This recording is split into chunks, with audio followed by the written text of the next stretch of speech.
Good morning student. हमने पिछले video में क्या, कब, कहाँ और कैसे इस पार्ट के अंतर्गत भारतीय उपमहाद्वीप के बारे में पढ़ा था कि किस तरह से विभिन्न देशों से लोग आकर इस उपमहाद्वीप में बसे और यहीं के होकर रह गए। अब हम आज पढ़ेंगे देश के नाम। बच्चों, जैसे आपको पता होगा कि हमारे देश का नाम भारत क्यों पड़ा। आपको पता है हमारे देश का नाम भारत क्यों पड़ा? चलिए हम आपको बताते हैं हमारे देश का नाम भारत क्यों पड़ा है।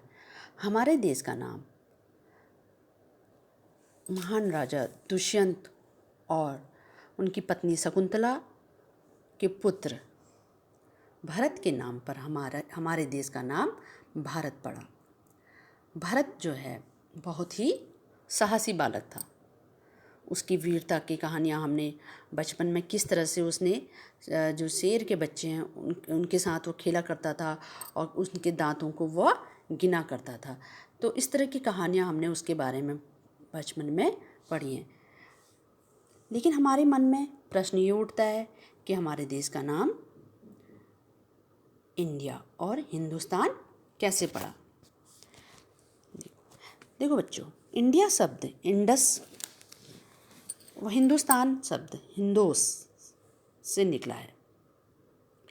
ईरानी व यूनानी सिंधु नदी को हिंदोस व इंदो शब्द से पुकारते थे।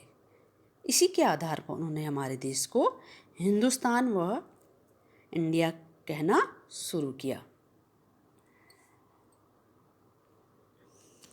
अतीत के बारे में कैसे जानें? अतीत के बारे में हम कई तरह से जान सकते हैं। इनमें से एक तरीका है अतीत में लिखी गई पुस्तकें। अतीत में लिखी गई पुस्तकों को पढ़कर हम अतीत के बारे में जान सकते थे। बच्चों, आपको पता होगा उस समय जो है किसी तरह की छपाई मशीन आदि नहीं थी, तो इसलिए जो है व्यक्ति हाथ से पुस्तकों को लिखा करता था। हाथ से पुस्तकें लिखी होने के कारण इन्हें क्या कहा जाता था? पांडुलिपि। ठीक है। और अंग्रेजी में इन्हें मैन्युस्क्रिप्ट भी कहा जाता था। मैन्युस्क्रिप्ट में जो मैन्यू शब्द है वो लैटिन भाषा का शब्द है जिसका अर्थ होता है हाथ से। हाथ है इससे निकला है ये शब्द। इसी तरह से पांडुलिपियाँ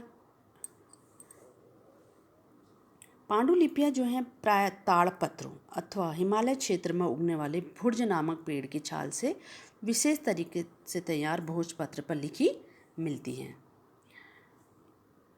इसमें आपको एक चित्र दिखाई दे रहा है, ये भोजपत्र पर लिखी गई कृति है। तो पांडुलिपि के लगभग 1000 वर्ष पहले लिखी गई है, जो ये आपको दिखाई दे रही है।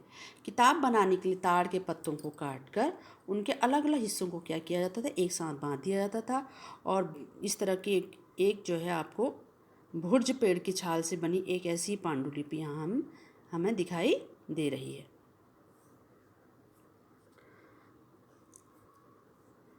हालांकि इन पांडुलिपियों के साथ ये समस्या थी कि ये पांडुलिपियाँ ज़्यादा समय तक नहीं टिक पाती थी। इन पांडुलिपियों में से कई पांडुलिपियों को कीड़ों ने खा दिया, कुछ नष्ट भी हो गई, परंतु कुछ पांडुलिपियाँ हमें कहाँ मिली? मंदिरों या विहारों से प्राप्त हुई। इनमें हमें राजाओं के जीवन, विज्ञान, औषधि आदि की चर्चा मिलती है। इसके अतिरिक्त हमारे यहाँ महाकाव्य हैं, कविताएं, नाटक आदि भी हमें पांडुलिपियों में लिखे हुए मिलते हैं। आपने महाकाव्य, 2 महाकाव्य है ना हमारे, आपने उनका नाम सुना है? 2 महाकाव्य, एक रामायण और दूसरा महाभारत। रामायण महाकाव्य महर्षि वाल्मीकि एवं महाभारत महाकाव्य महर्षि वेदव्यास जी द्वारा लिखा गया है। इसी तरह से संस्कृत में भी कई अन्य नाटक आदि भी लिखे गए, जैसे कालिदास जी ने अभिज्ञान शाकुंतलम लिखा था। कुछ लेख जो है हमें, कुछ रचनाएं प्राकृत भाषा और तमिल भाषा में भी लिखी हुई मिलती हैं। अब हम अभिलेख के बारे में जानेंगे। अभिलेख क्या होते हैं? पत्थर या धातु की कठोर सतह पर किसी नुकीली चीज़ से जब कुछ लिखा जाता है तो उसे क्या कहते हैं? अभिलेख कहा जाता है। तो इस तरह के अभिलेख हमें स्तंभ लेख के रूप में, गुहा लेख के रूप में, शिला लेख के रूप में मिलते हैं। इसमें राजा अपने आदेश लिखवाते थे जिससे कि वह आम जनता उसे पढ़े और उसका पालन करे। आपने अशोक के शिलालेख के बारे में सुना होगा। अशोक का शिलालेख हमारे उत्तराखंड राज्य के देहरादून में कालसी नामक स्थान पर भी मिलता है।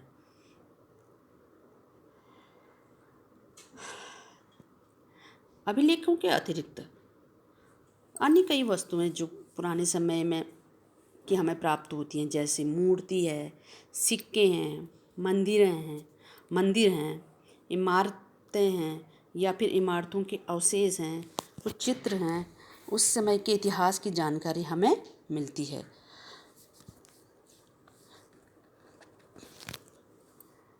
जो व्यक्ति खुदाई से प्राप्त इन वस्तुओं का अध्ययन करके उनके बारे में जानकारी देते हैं, उन्हें पुरातत्ववेत्ता कहते हैं।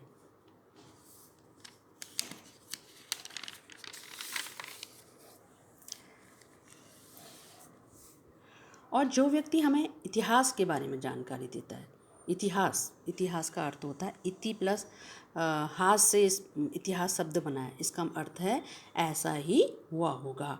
जो हमें इतिहास के बारे में जानकारी देता है उसे क्या कहते हैं? उसे इतिहासकार कहते हैं।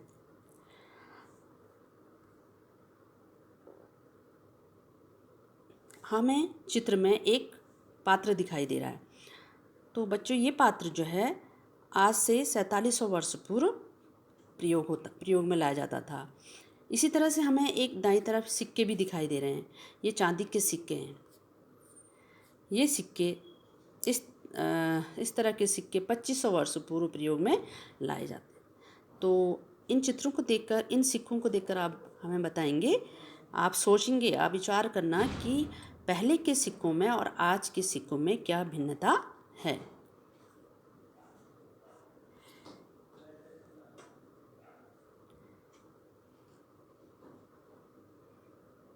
अब है अतीत एक या अनेक, ऐसा क्यों लिखा होगा?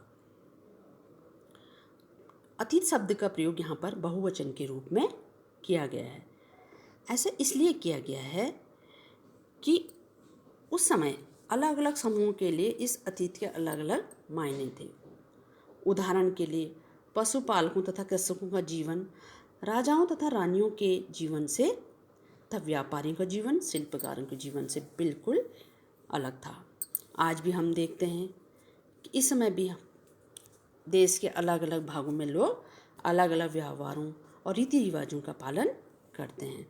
जैसे हम अगर अंडमान निकोबार द्वीप समूह में चले जाएं तो वहाँ पर लोग क्या है, अधिकांश अभी भी जो वहाँ की ट्राइब्स हैं, वहाँ की जो जनजातियाँ हैं, वो मछलियाँ पकड़कर, शिकार करके, फल फूल का संग्रहण करके अपना जीवन यापन करते हैं।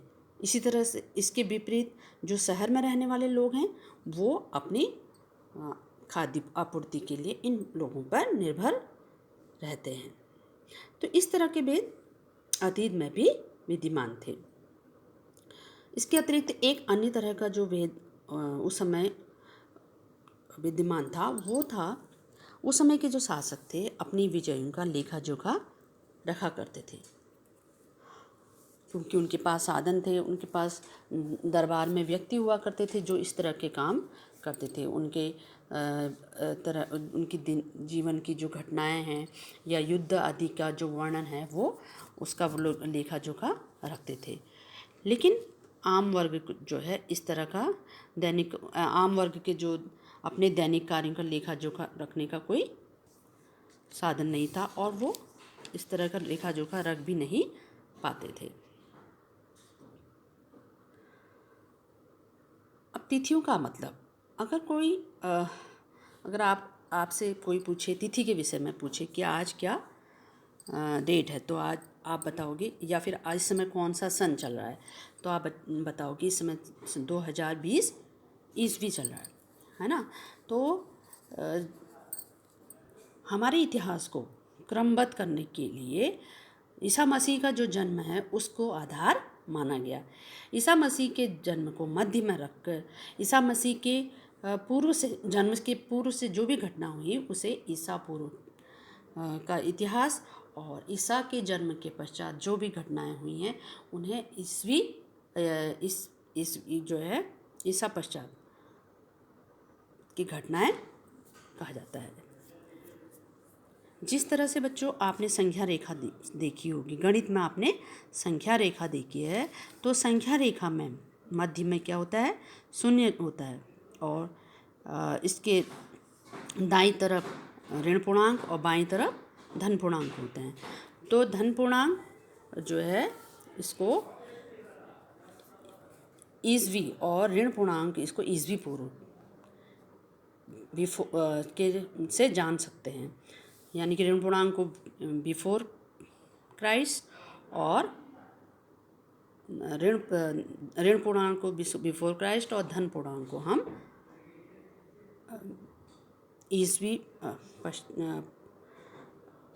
ईसा पश्चात यानी कि एनो डोमिनी इसके नाम से भी हम जान सकते हैं।